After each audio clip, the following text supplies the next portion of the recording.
Muy buenos días a todos, tardes casi. Primero agradezco la invitación al Sindicato Nacional de Trabajadores de la Salud. Saludo a todos los presentes en este auditorio y saludo a todos los que nos están viendo a través de la transmisión que hay en las diferentes plataformas en todo el país.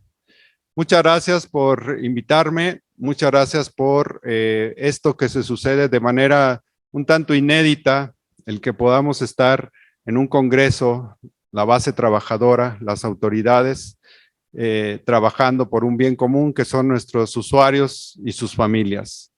De que podamos capacitarnos, tener la información suficiente, necesaria, es algo importante que se traduce justamente en la calidad de nuestros servicios que damos, principalmente en este caso en el tercer nivel de atención.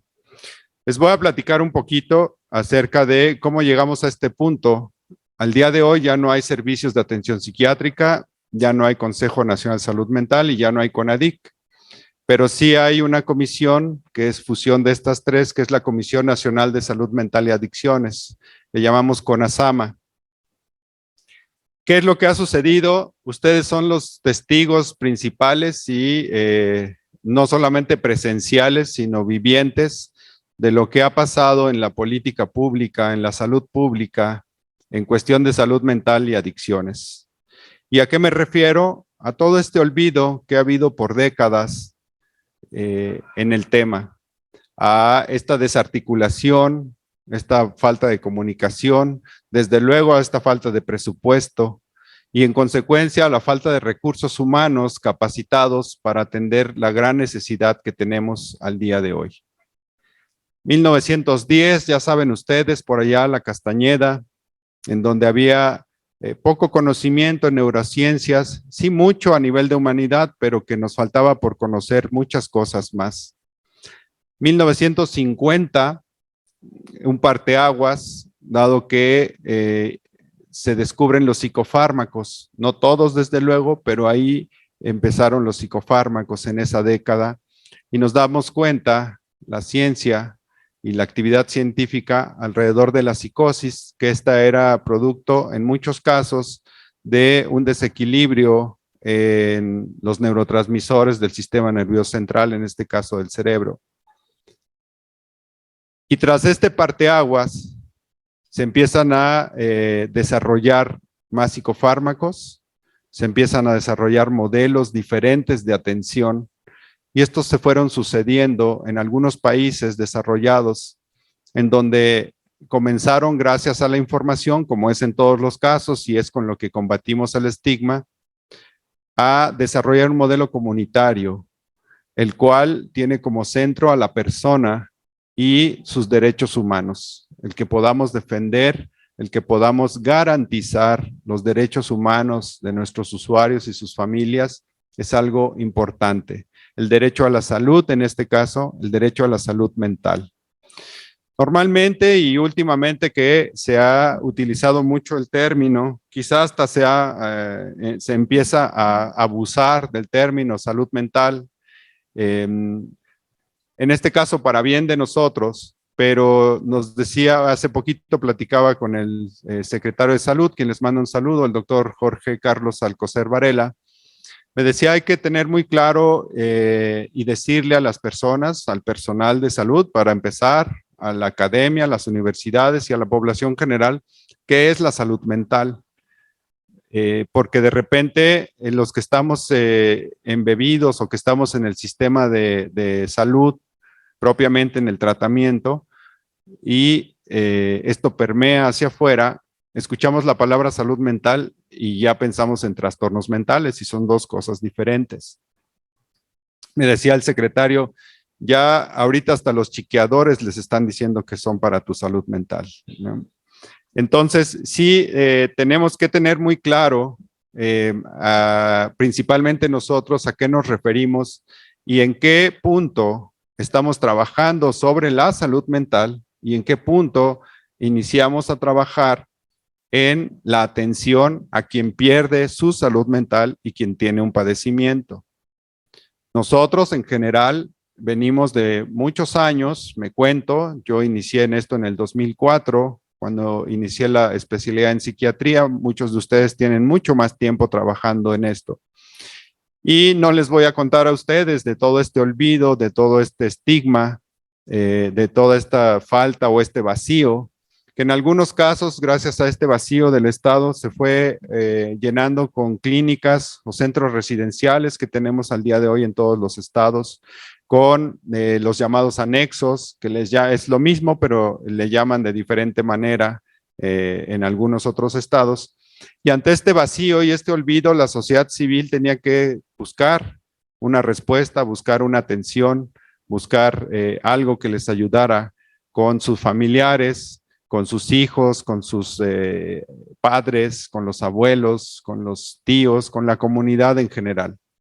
Y entonces es que se sucede toda una confusión y una combinación de términos, de tratamientos, ¿no? Algunos que nos dicen, se dicen ellos mismos expertos por experiencia, que si bien ellos pudieron tener la experiencia de que les fuera bien, eso no significa que a los demás con los demás va a suceder lo mismo, ¿no? Y eso nos toca a nosotros.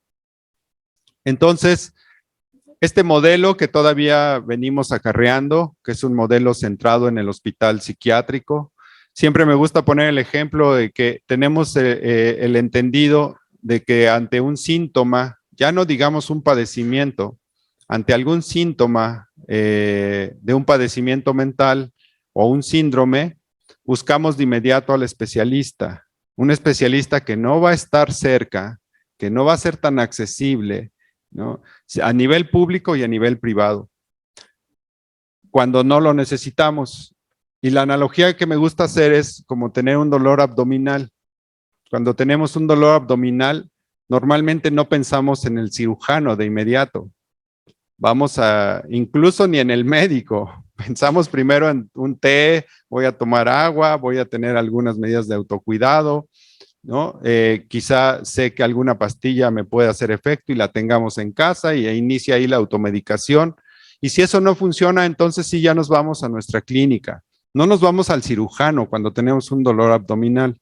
Nos vamos al médico general, al consultorio cercano a casa, y de ahí nuestro médico decide, después de una exploración, si es algo que va a tratar él con las herramientas que tiene ahí en su consultorio, o si nos tenemos que ir a un hospital general, en donde el hospital general lo que hace es hacer pruebas de gabinete y laboratorio para descartar un padecimiento más grave.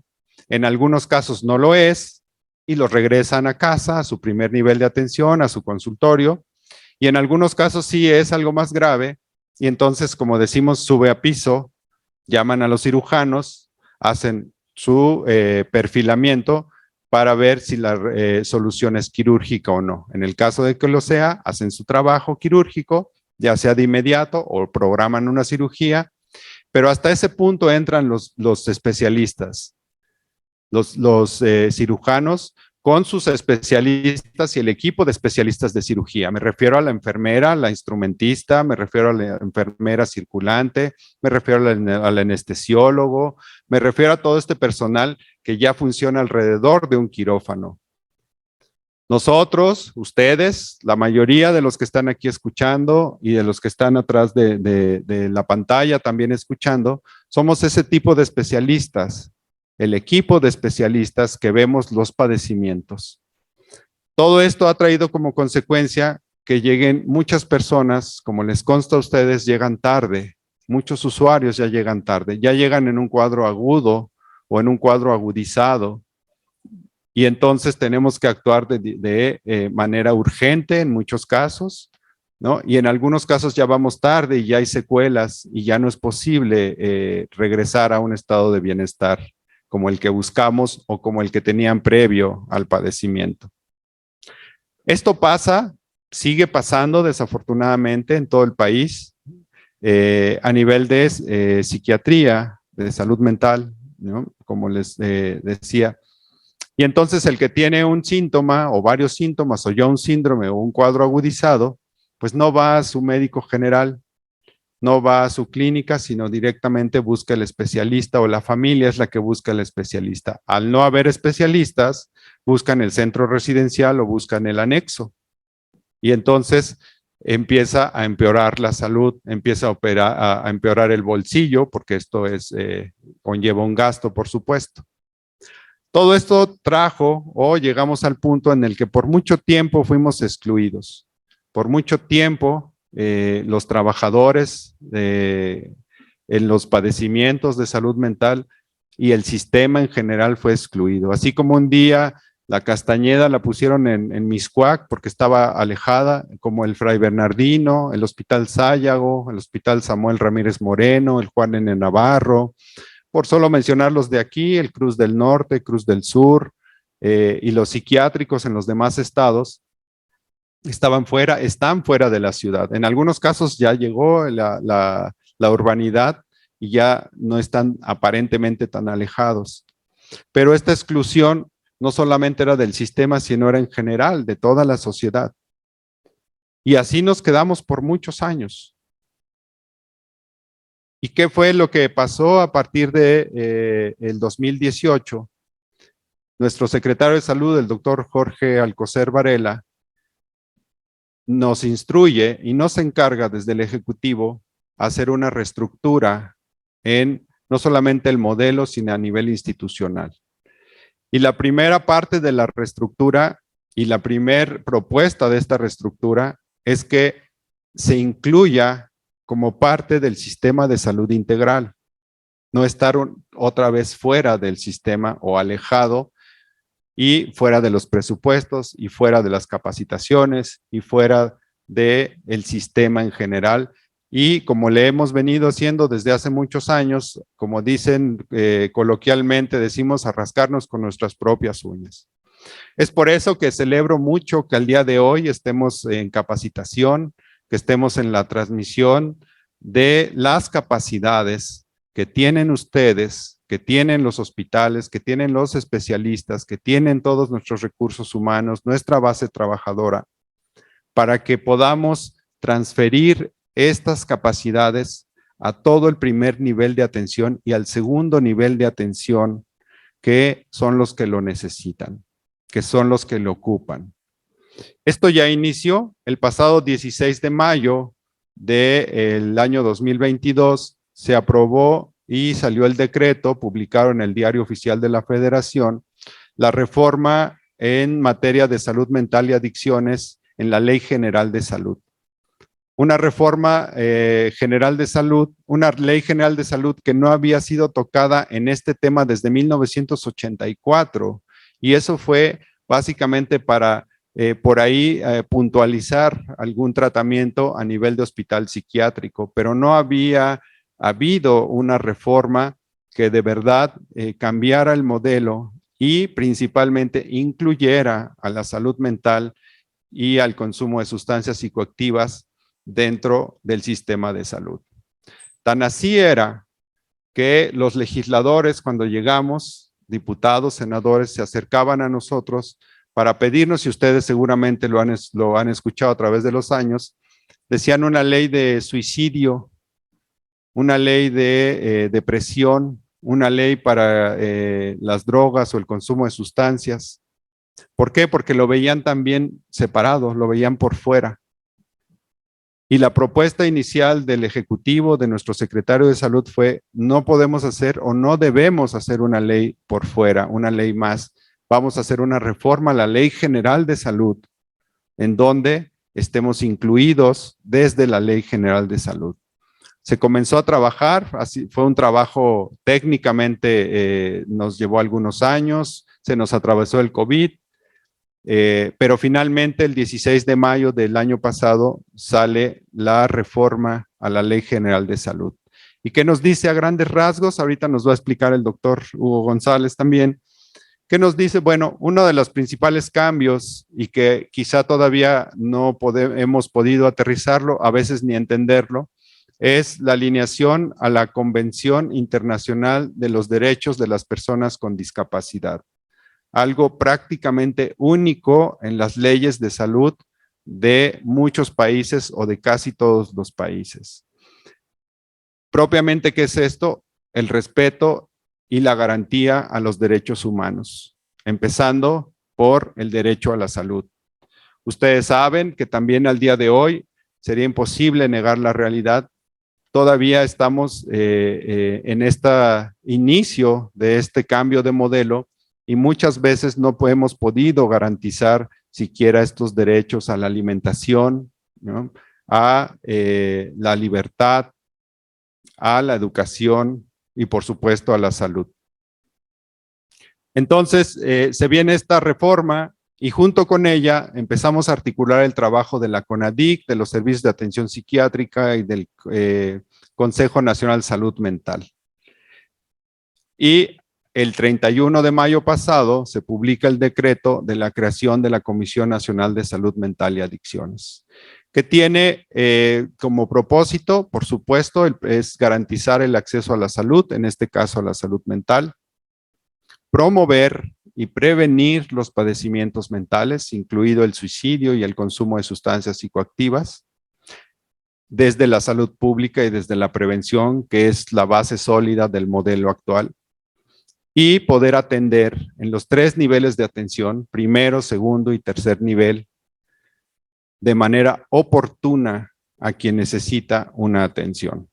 Es decir, que alguien que tiene síntomas o un síndrome o ya un padecimiento propiamente pueda tener oportunidad, como le decimos en salud pública, que esto significa que esté pronto y que esté expedito y que sea de calidad cerca de su casa, cerca de su comunidad.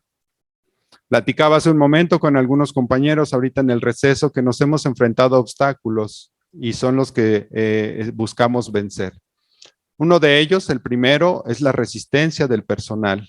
No de ustedes, claramente no están resistentes, ustedes ya tienen mucho tiempo trabajando en esto, pero esta transferencia de capacidades no todos la aceptan. En los hospitales generales es difícil porque dicen aquí no vemos locos, no sabemos cómo tratarlos, no sabemos qué hacerles, mejor que se vayan al psiquiátrico.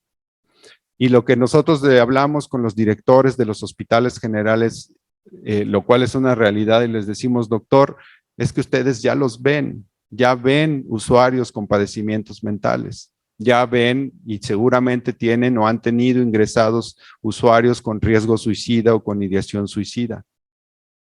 Eso ya lo hacen desde hace tiempo. Sin embargo, al carecer de la capacitación y de la técnica, es que son enviados y a veces ni siquiera cruzan la reja o la entrada del hospital general cuando ya son enviados al hospital psiquiátrico. Y entonces todo el sistema estaba cargado en los hospitales psiquiátricos. Buscamos reforzar el primer nivel de atención, donde está la siguiente resistencia, que es que los médicos generales, las enfermeras, los psicólogos, los trabajadores y trabajadoras sociales puedan capacitarse y empezar a tratar quien ha perdido su salud mental. Esa es la otra resistencia que enfrentamos. No quieren muchos, o quien toma el MHGAP, que es una herramienta que hemos estado utilizando, probada, confiable a nivel mundial, con la certificación de la Organización Panamericana de la Salud y de la Organización Mundial de la Salud. Y no se atreven a recetar una fluoxetina, una sertralina, ¿no? Un estabilizador del ánimo. Pocos se atreven a esto, como alguna vez seguramente nos pasó a nosotros cuando lo iniciábamos, ¿no? Que no era tan sencillo decir así de, bueno, ya le voy a dar este medicamento, no se diga un antipsicótico, ¿no? Tipo risperidona o haloperidol, que en el primer nivel de atención todavía no podemos detonar del todo el que empiecen a usar los psicofármacos. Para empezar, y como estábamos fuera del sistema, ni siquiera en sus registros en su hoja diaria, no había manera de registrar los padecimientos mentales. Todo era con un solo código y entonces no teníamos ni siquiera datos de qué tipo de padecimientos mentales nos estábamos enfrentando en las unidades médicas familiares, en los centros de salud. Al día de hoy también, por el trabajo de esta comisión, ya en el sistema, en el Sinergias o en los famosos SIMBAS o en los sistemas en todo el país, ya viene desglosado para que podamos registrar los padecimientos de salud mental. Entonces, ahí nos enfrentamos con esas resistencias. ¿Cuál es el trabajo de nosotros, de nosotras, de los trabajadores, de los que ya estamos? Es transferir estas capacidades, es transferir esta experiencia que hemos acumulado por años en el tratamiento y en el control de estos padecimientos. Es que podamos darles asesoría, darles mentoría a través de la tecnología, del uso de la telemedicina, a todos estos rincones a los que no va a llegar pronto un psiquiatra. Y no porque no haya un contrato, sino porque no hay psiquiatras suficientes. Hemos hecho un cálculo de la brecha y requerimos nada más para el segundo nivel de atención aproximadamente 1,550 psiquiatras para poder tener servicios de salud mental en todos los hospitales generales. No hay 1,500 psiquiatras disponibles al día de hoy para que se contraten en los hospitales.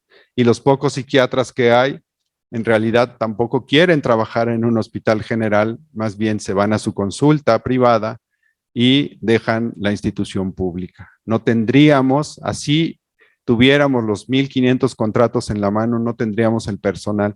Pero es solo por poner un ejemplo. Hace un momento platicaba también con un compañero enfermero, especialista en salud mental. Somos uno de los países con menos especialistas en enfermería, en salud mental, no se diga en trabajo social, no se diga en otras materias.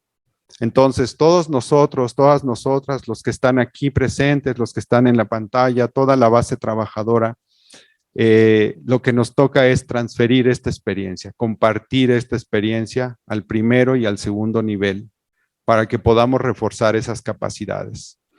Se está trabajando también en la modificación de las currículas de las materias o las carreras de salud, las mismas el equipo, trabajo social, psicología, enfermería, medicina y otras afines, para que el perfil del egresado ya tenga las capacidades por lo menos mínimas para detectar un padecimiento, por supuesto para prevenirlo y para promocionar la salud, pero también para detectar a tiempo un padecimiento y hacer y tomar las mejores decisiones, tanto médicas como sociales también, porque la salud mental y los padecimientos mentales tienen que ver mucho con nuestros factores sociales, como todos ustedes lo saben. Entonces, el que podamos ya estar y contar de manera sectorial, que también es algo que hemos trabajado, y que por primera vez el IMSS, el ISSSTE, los servicios de salud de SEDENA, de Secretaría de Marina, de Pemex, de el DIF, del Sistema Nacional DIF, que puedan tomar el mismo modelo y que trabajemos en un plan sectorial, también es algo inédito y es algo que nos va a ayudar a avanzar a pasos más grandes. Esperamos que con todas estas reformas y que con la ayuda de todos ustedes podamos transferir estas capacidades, podamos descargar al tercer nivel de atención y los hospitales de alta especialidad para que podamos hacer investigación, para que podamos tener más y mejores datos que nos ayuden a tomar las mejores decisiones, tanto a nivel de pacientes como a nivel de tomadores de decisiones en política pública. Necesitamos hacer investigación con nuestra población. Hay mucha investigación internacional de todo tipo, por poner un ejemplo, la farmacológica, pero no tenemos mucha investigación en México. La investigación ha respondido a intereses particulares, a intereses privados, a agendas que no son públicas, que no son para las personas, que no son para nuestros usuarios.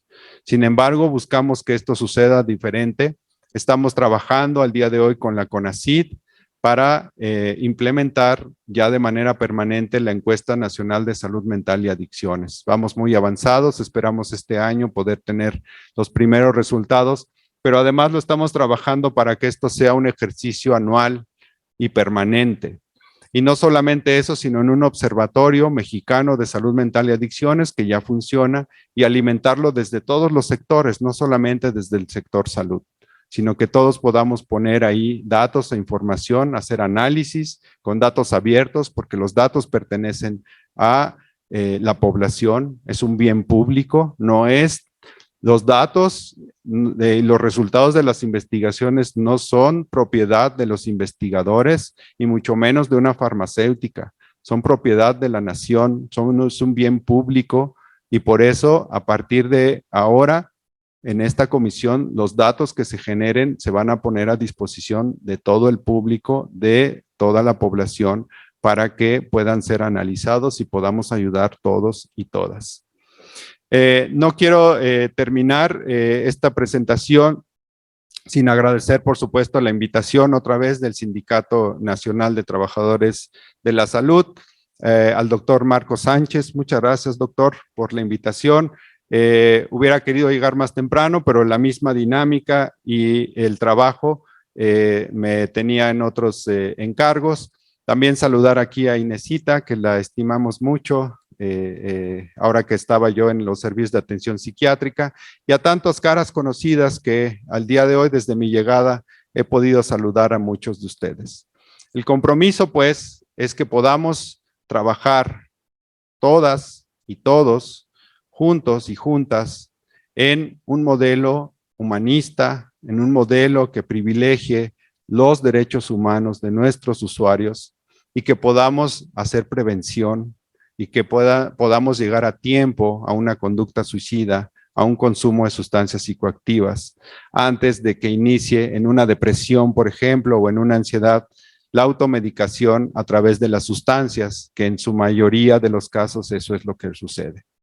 Entonces, quiero dejar, me quedan 10 minutos, seguramente ya me comí unos de esos pocos que me quedan, para que a nivel técnico y en una presentación de diapositivas, el doctor Hugo González, nuestro coordinador en jefe en materia de adicciones, nos pueda dejar estas imágenes plasmadas en nuestra cabeza y por supuesto ustedes van a tener acceso a esta presentación para que podamos trabajar todos en favor de la salud mental, que es el bienestar físico, mental y social que nos permite reconocer nuestras capacidades, desarrollarlas, enfrentar el estrés cotidiano de la vida diaria y con ello hacer una contribución a nuestras familias y a nuestra comunidad. Esa es la salud mental.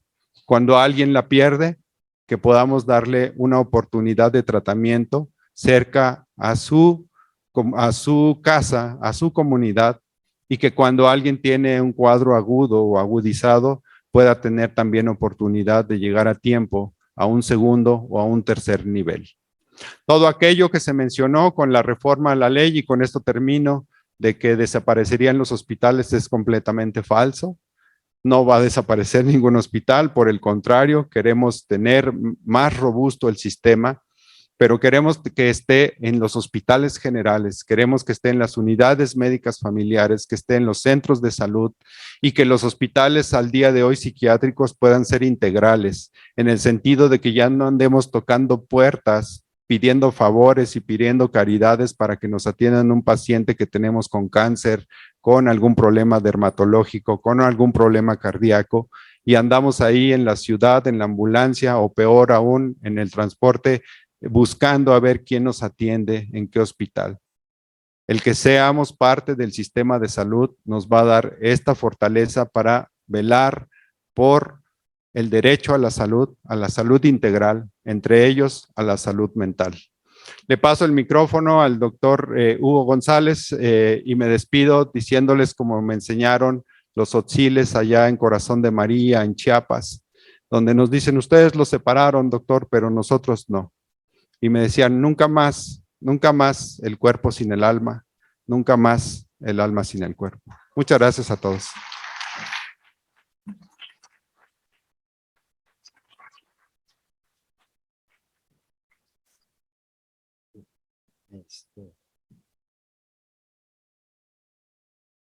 Bueno, pues muchas gracias al doctor Juan Manuel Quijada, Comisionado Nacional de Salud Mental y Adicciones, y también por la oportunidad de unos minutos, no podemos extendernos mucho por cuestiones de agenda, para poder hablar algunos aspectos que desde la CONASAMA hemos ido incorporando en esta administración para justamente, como decía el doctor Quijada, pues no olvidar la parte humana de nuestro trabajo. En el área de adicciones hemos visto tradicionalmente como solamente dos caras, una que es la reducción de la oferta, que significa literal que no lleguen las sustancias a las personas, y la otra es la disminución de la demanda, en donde lo que se espera es de que las personas no utilicen o que cada vez disminuya su consumo de las sustancias. En ambos casos, cuando hablamos de oferta y demanda, estamos hablando muchas veces solamente como de un consumidor, ¿no? Un consumidor más o un consumidor menos.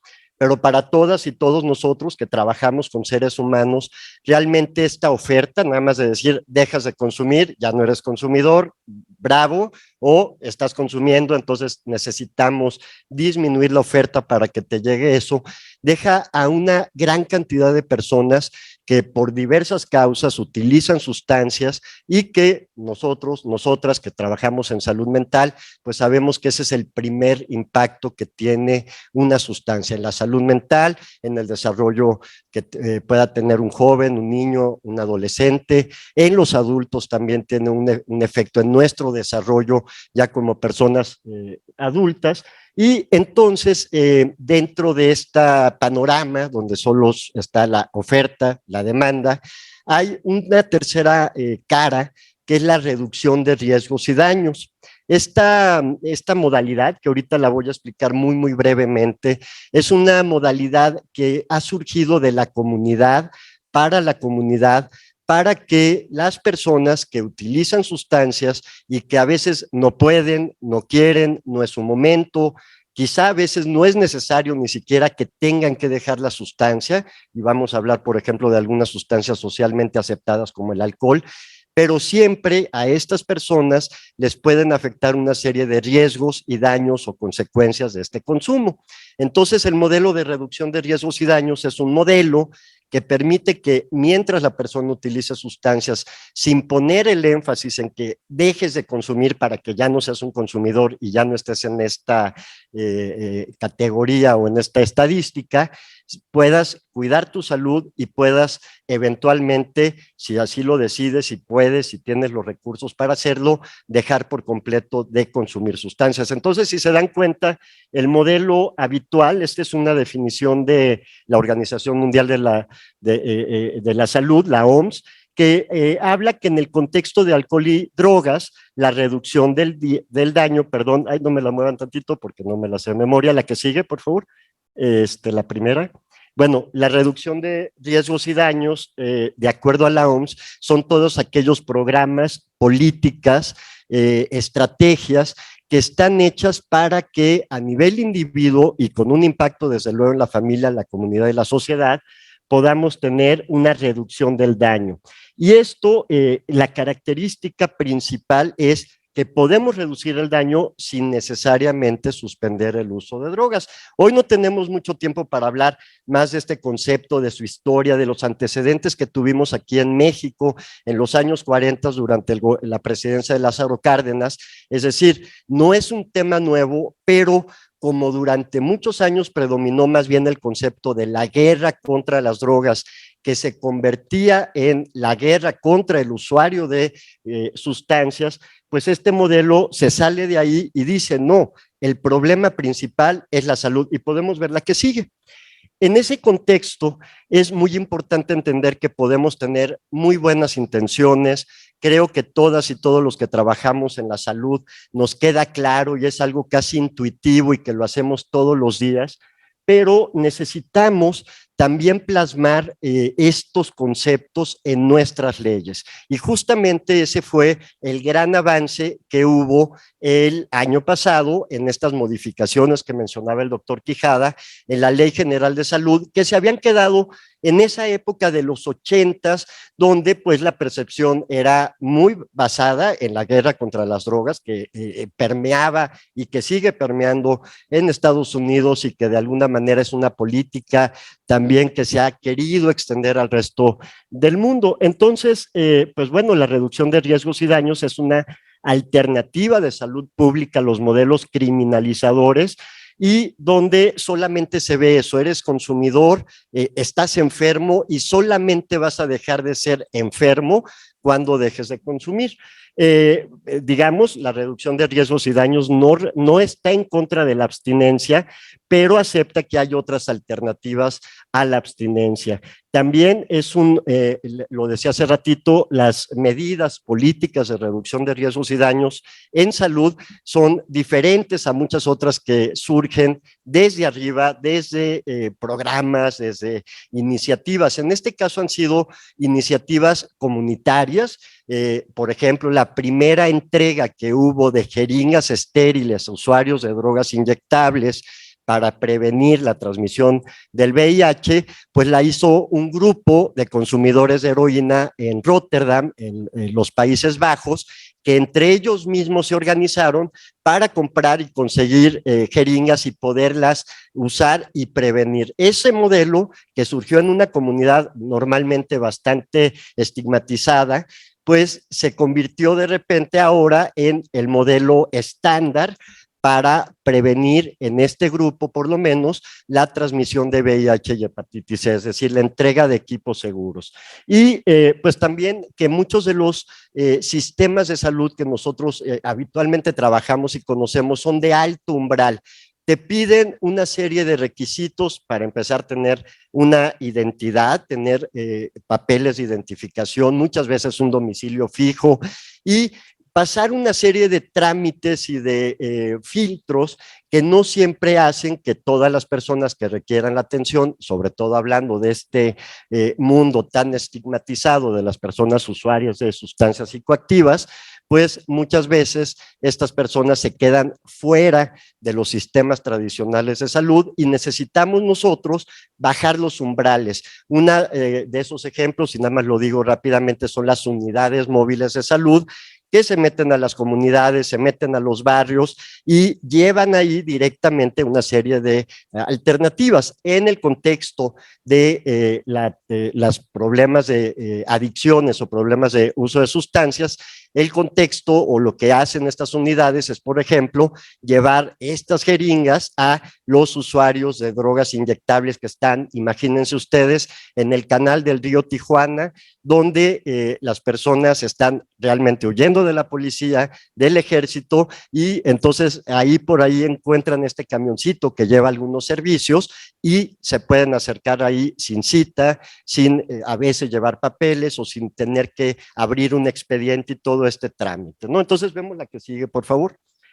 No va a ser larga, vamos a ver la que sigue, por favor, para que podamos entender algunas de las cosas que se han hecho. En diciembre del 2022 hubo una reunión o una Asamblea General de Naciones Unidas en Nueva York y ahí México, junto con otros países, Costa Rica y Guatemala, si no me equivoco, llevaron un proyecto de resolución que dice abordar y contrarrestar el problema mundial de las drogas, adoptando un enfoque amplio, integrado y equilibrado.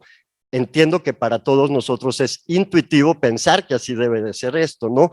Pero se tiene que llevar a estos niveles para que realmente los gobiernos, las autoridades tomen con seriedad este tipo de estrategias, ¿no? Entonces, lo que pide, y muy resumido, son medidas eficaces con base empírica, eso es muy importante, basadas en la ciencia, destinadas a reducir al mínimo las consecuencias adversas del uso indebido de drogas para la sociedad, salud pública y ya, y bueno, vamos a concluir con algunos de los programas que estamos desde CONASAMA impulsando. Aquí quiero aclarar que no todo viene desde CONASAMA.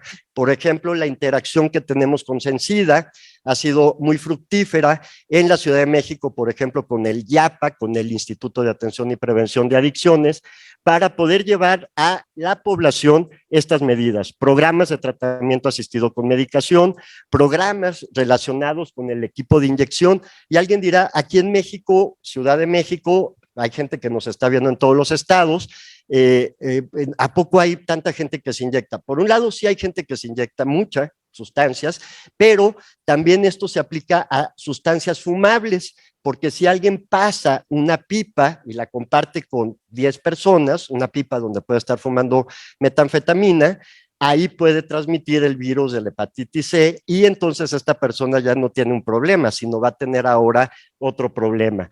El tratamiento antirretroviral también es muy importante, ahí trabajamos con Sencida, con los Capacits en Ciudad de México, Clínica Condesa, porque las personas que usan sustancias tienen conductas sexuales de mayor riesgo y eso hace que tengan una prevalencia mayor de algunas infecciones de transmisión sexual, como VIH, hepatitis vírica y otras ITS. Y finalmente, ya para concluir, debemos de pensar en estos servicios que los invito por otro lado a conocer la oferta educativa de CONASAMA, porque ahí contamos con muchos cursos, diplomados, conferencias donde pueden entender a un mayor nivel todas estas características, pues que debemos de llevar estos servicios a personas que están privadas de la libertad, a personas migrantes, a personas en condición de calle y a una serie de poblaciones que no están contempladas normalmente en la población que nosotros atendemos o por lo menos no tenemos un programa o un enfoque específico para sus características.